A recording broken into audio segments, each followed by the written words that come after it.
Assalamualaikum warahmatullahi wabarakatuh. Rahayu rahayu sagung dumadi. Dahsyatnya ilmu kejawen yang dimiliki Syekh Siti Jenar. Ditulis oleh Abdul Rauf 24 Juli 2010.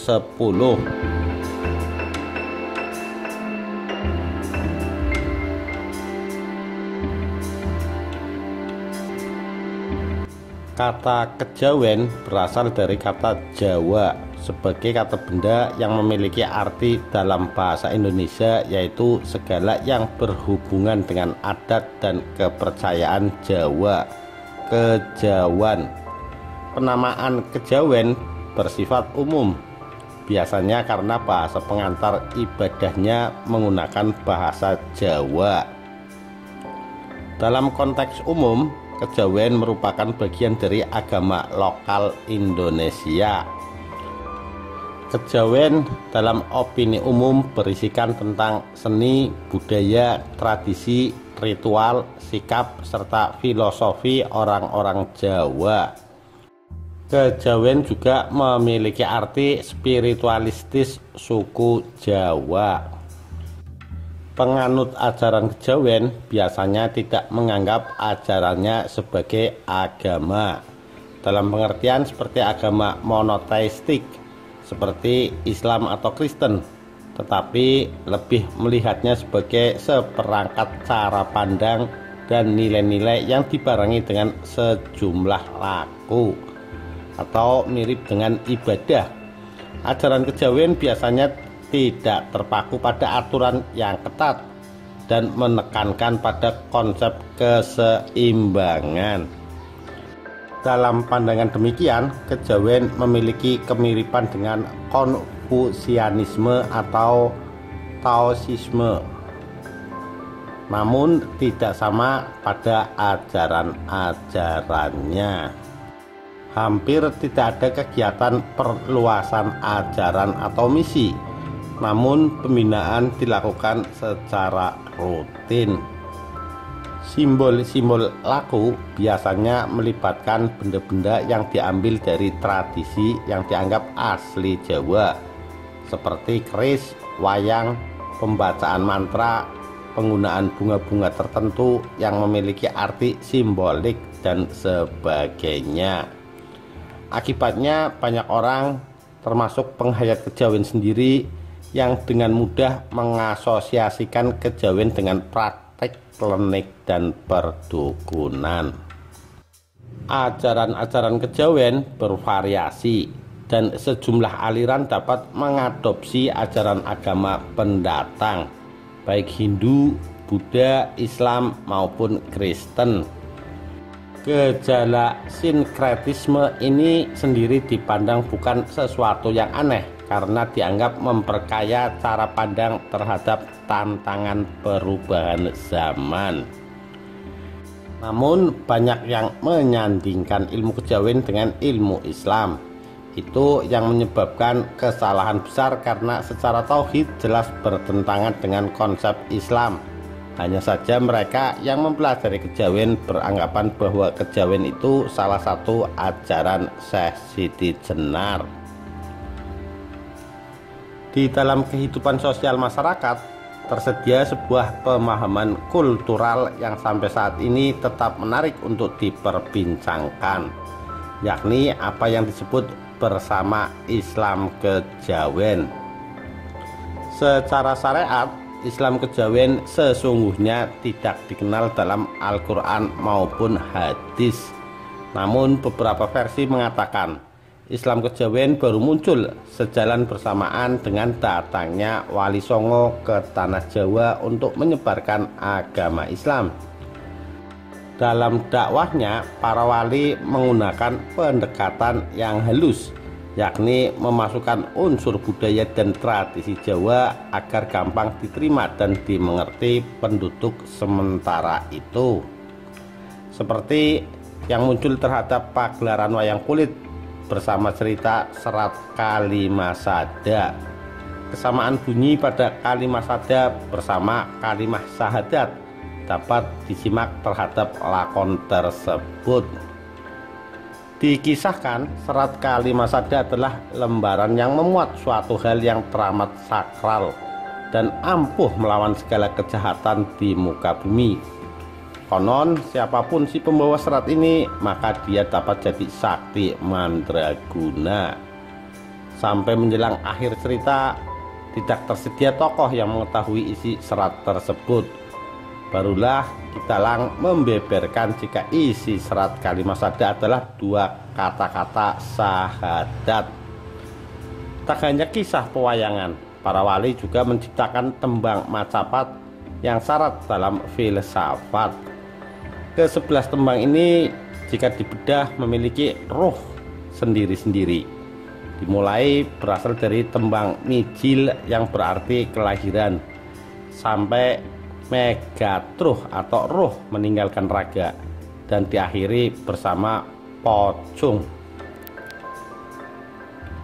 Selain bersifat lakon pewayangan dan gending, aliran Islam kejawen juga dikenal memiliki 6 ilmu supranatural seperti berikut.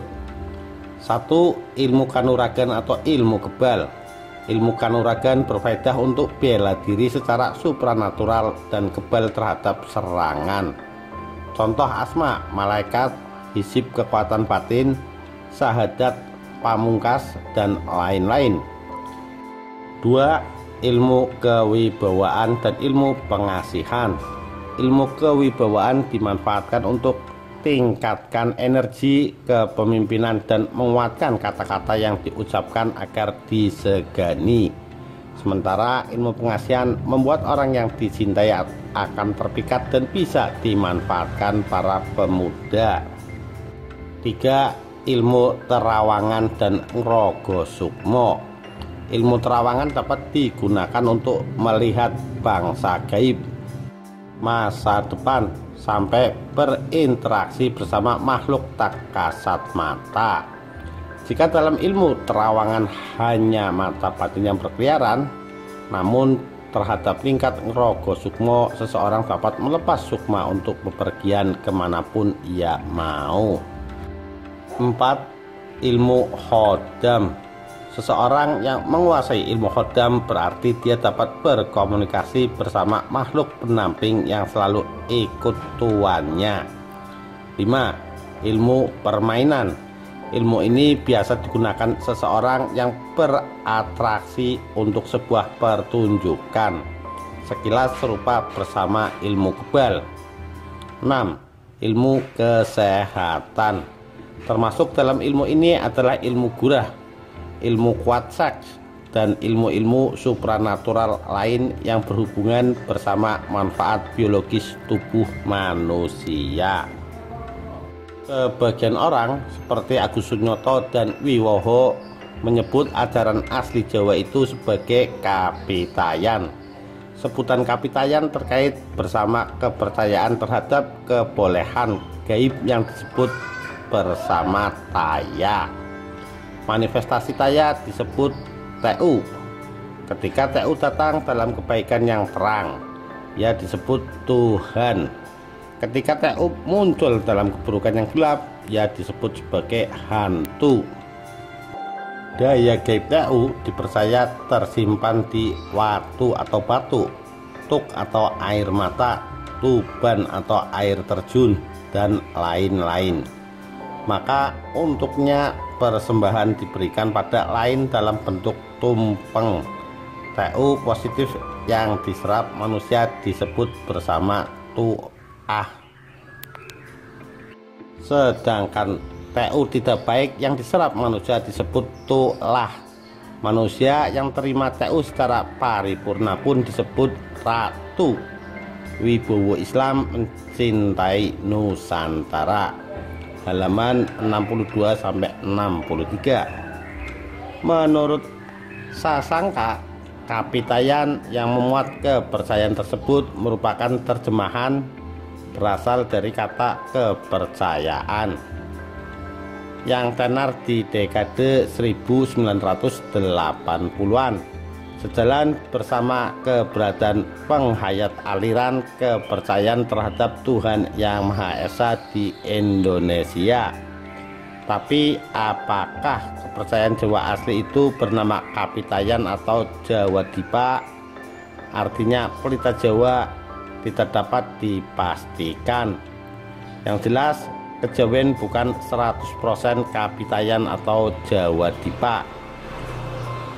Kejawen juga bukan Jawa Buddha, sebab Jawa Buddha adalah campuran berasal dari Jawa Dipa bersama agama Siwa dan agama Buddha Mahayana atau Tantrayana atau Wajrayana yang berkembang pesat di zaman kerajaan Majapahit. Selanjutnya berubah ke Bali di tangan Dang Hyang Dwijendra, rohaniawan Bali. Siwa Jawa dan Buddha Jawa dipisahkan berasal dari rahim agama Jawa Buddha, di mana unsur Siwa Jawa yang lebih ditonjolkan, dan jadi agama Tirta yang sesudah itu lebih dikenal sebagai agama Hindu Bali. Mengapa kejawen bukan Jawa Dipa murni dan bukan Jawa Buddha? Sebab inti dari kejawen adalah wirid hidayat jati. Rujukan utama kejawen itu memuat anjuran Sunan Kalijaga separohnya, 8 wali yang lain, dan Ronggowarsita. Ajaran itu tidak tersedia di zaman Majapahit, apalagi sebelumnya. Kemunculannya sesudah Majapahit tumbang. Penyusunannya yang pertama Sunan Kalijaga, yang kedua Sultan Agung, yang ketiga Ranggawarsita, yang seterusnya Raden Tanaya. Isinya Islam tasawuf berbalut budaya Jawa. Oleh dikarenakan itu kejawen bukan Jawa Dipa murni, bukan pula Jawa Buddha. Pelepasan Islam tasawuf Jawa yang menghubungkan mistisisme Islam bersama Jawa Dipa dan Jawa Buddha. Hipotesis selanjutnya berjangkar terhadap isi wirid hidayat jati.